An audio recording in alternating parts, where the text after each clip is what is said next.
What's going on, guys? Welcome back to the channel, Twin Ninjas of Destruction. It's your boy Ben and James. We took a little hiatus after Andor. We took a little vacation, a little mini break.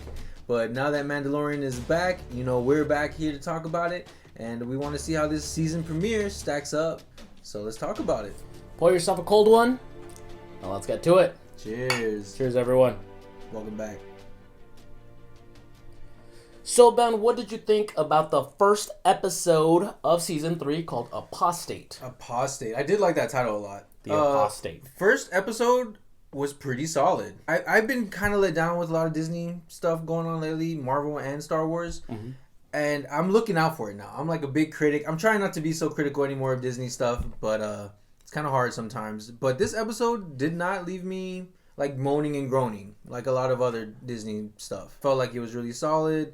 It had a good amount of action in it, and a great scene of levity with some comedy, some natural feeling, old school Star Wars like comedy. So I really enjoyed that. I would have to give this episode like a solid 7 out of 10 for me. I think it was a good episode. It wasn't anything crazy, but it wasn't anything corny or that made me like be like, oh, this kind of storytelling. This is what we're doing. Yeah. No, it was pretty solid. I enjoyed it. What about you? What do you think? I would say that I'm still a little nitpicky there. I did have a little bit of issues now, just like him. I'm trying to kind of take a break from, being too cynical. It's a sci-fi space western. Have fun with it, right? Of course, we're gonna catch little things that we didn't like, but at the same time, it was a fun episode. I don't think it was the strongest of the opening seasons of Mando. It's just a lot of recapping. It's basically Mando and the actor saying, in case you missed Book of Boba, he already got Grogu back, and now he's on his way to bathe himself in the waters of Mandalore because he's viewed as an outsider now because he showed his helmet. So once again, it's just reminding us of what stuff we've already seen. So long story short, I'm going to give it 7 out of 10. Nice. All right, cool. We agree. I thought I was actually... Yeah, I thought you were going to like it less. So 7 out of 10. Decent start. Not an outstanding start, but I'm hoping it picks up after this. It's a good starting place because it lets you room to grow. So at the start of this episode, we get a pretty decently cool action scene with a bunch of Mandalorians. They're fighting some sort of like lizard thing. I don't really know what that is. Do you have any idea what that lizard thing is? It looks like a brand new species that they made up. It looks like a mosasaur from Jurassic World to me. Some kind of extinct, alligator crocodile thing. It was really neat. It was really cool looking. I liked it. It was cool. It looked great. Yeah, so we have this fun action scene, and we're kind of lost though. I didn't know like what was happening, where this was taking place, or anything. Mm-hmm. Some people, I heard one of my friends say they thought it was like a prequel, like they thought like a flashback. Yeah, like a flashback or something. Yeah. But then we see Mando come in his Naboo starfighter, and man, I swear to God, anytime I see that thing, I love it. I couldn't shut up about it. I was just yapping to my girlfriend, and I was like, I used to have that toy. I used to fly it around all the time like an idiot. It was really cool seeing a bunch of Mandalorians too. Yeah. I saw a lot of really interesting designs. There was one in the background. He only comes out for like a second, but I don't know if it was coincidental or they purposely made him look like the holiday season Boba Fett, and the colorful. Like he has a blue helmet, but then a yellow chest armor. Yeah. And he's fighting the crocodile thing, and I was like, oh, are they trying to give it that Boba Fett holiday special? Reference. Yeah, I thought he looked great. If there's one nitpick that I found a little funny, is the helmet that she makes for the little boy that's being inducted into the tribe.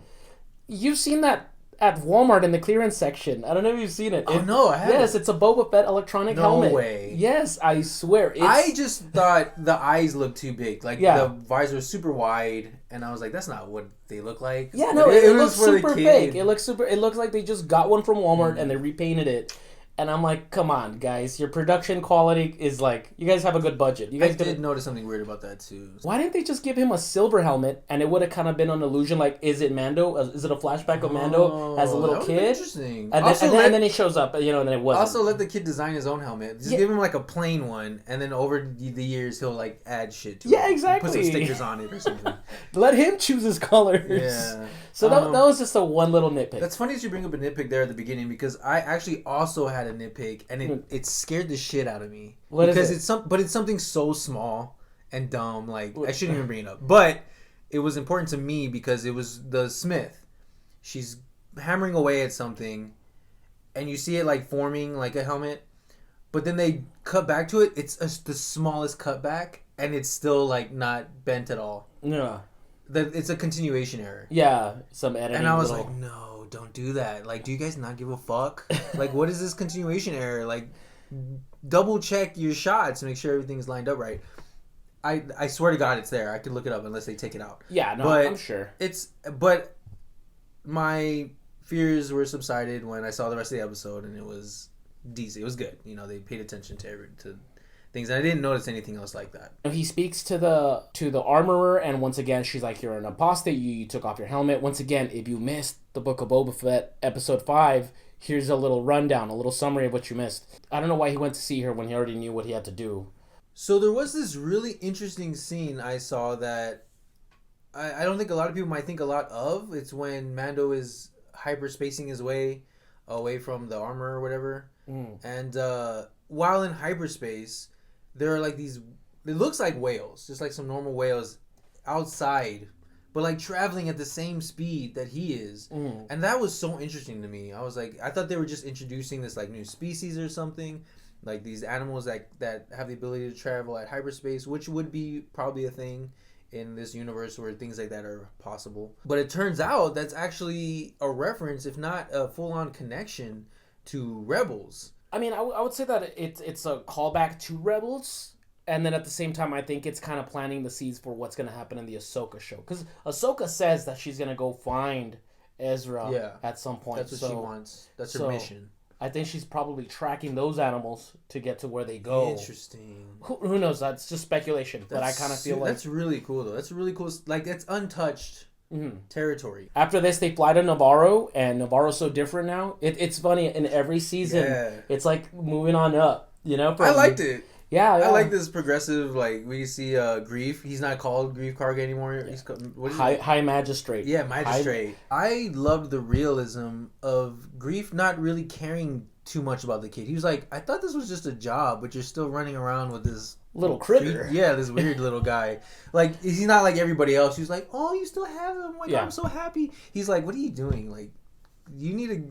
I thought this was a job. Like, why are you still with this thing? Yeah. And I was like, that's realistic. Because he would think that was weird, that he's still hanging out. And Mando's just like, it's a long story. Don't worry about it. You gotta go see Book of Boba Fett episode 6 so you can be caught up in what I'm doing. So even though Greep Karga is tempting them with, once again, a nice, cozy little job, easy job, nice spot of land. No, Mando's on a mission. He's like, I got prior things to do. And then he's like, what can I help you with? And he's like, I'm here for the droid. I'm here for IG-11. So, and I love that. I fucking love that. Yeah, so the little statue that they have of IG-11 who sacrificed himself in the finale of Season 1, they're going to bring him back. He needs a droid he can trust to go to Mandalore with him. And they try to take the parts they can. They try to Frankenstein him. And it's a scary little part. I thought that was it's really good. It has a little horror element to it. He comes to life like a Terminator, like you said, reference Terminator. It's like a Terminator reference. He's all like half, this is the torso, like crawling around, dude. Ooh, that's spooky stuff. That was pretty cool. And they mentioned that there's pirates here. They're trying to get drunk at the school that used to be the bar. Dude, that was so funny. They're like, this is a school? Like, what the fuck? This is a bar, dude. They're like, well, I don't care if it's a school. I'm still going to drink in your school. Great effects, like the prosthetics and all that. They look really great. No doubt. And I love the tension in that scene. It's an old school Western standoff. So after this, of course, they go back to problem number 1, which was the IG-11. They take him to the little Babu Frick type of people. They're a little humorous moment, that he's got to climb in there. And this is going to be a scene that people are talking about all season. They're gonna love it. People are gonna love this scene. It's Vulcan, the little. He's like, oh, he's not your friend anymore. He's not. He's gone now. And then he's like, bad baby. Because then Grogu's like all messing with him. It's fucking cute, man. All right. I wish Grogu ate one. It's so cute. My morbid curiosity, like, could he eat one? What would Mando say? Like, I'm sorry. That sounds disgusting. Like, just takes a bite out of one of them. Fuck. Swallows his hand's gone. He's like, bad baby. Yeah. His fucking hand's gone. So now Mando's got a side quest. Before going to Mandalore, he's got to find the memory circuit board to bring it back to restore IG-11 to the function that he had of protecting the baby and all that stuff. Mando leaving Navarro, he's on his way out, and of course he gets ambushed by those damn pirates. That Vane guy and a couple of other guys just start. There's a dogfight in a little asteroid field. Love it. Really cool stuff. He really outclasses them with that Naboo starfighter. You really get to see the speed of that bitch. Yeah, the way it just maneuvers, it just are just running circles around these dudes. So that was really fun. That was really awesome. And then of course you see that the Pirate King, I'm forgetting his name, he's right outside of Navarro. You know these guys are gonna be trouble. Like this isn't over. You know what I mean? This isn't the last time you're gonna see him. Yeah, he was a very memorable character. Mm-hmm. He comes out, he's got his dreads of seaweed or whatever all over him, and he's got this really cool, intimidating voice. Kind of reminded me of a Pirates of the Caribbean Barbossa mixed with Davy Jones character. I'm really curious about him, and I really want to learn more about him. He seemed really neat. And you know what? I'm glad, too, because to me, personally, I get really bored watching Star Wars, and they're always fighting stormtroopers. To me, stormtroopers are not a threat. Yeah. You know what I mean? It's been there, done that. Yeah, exactly. So it was cool to see the other side of the galaxy. Pirates, and we're getting a lot of that Pirates of the Caribbean vibe, like Davy Jones's crew, you know what I mean? So it's fun. I'm excited to see what's going to happen there. So after this, they fly off to, was it Kalevala or something like that? It's one of the Mandalore planets. Bo-Katan, the actress is looking great. Her wig's looking better. She looks good. Great. And here she is alone in the castle, no one to even make her a sandwich. She gives him the location, where to get to these mines. And of course she tells him also, that's just superstition. It's just we would just get Beskar ore from there.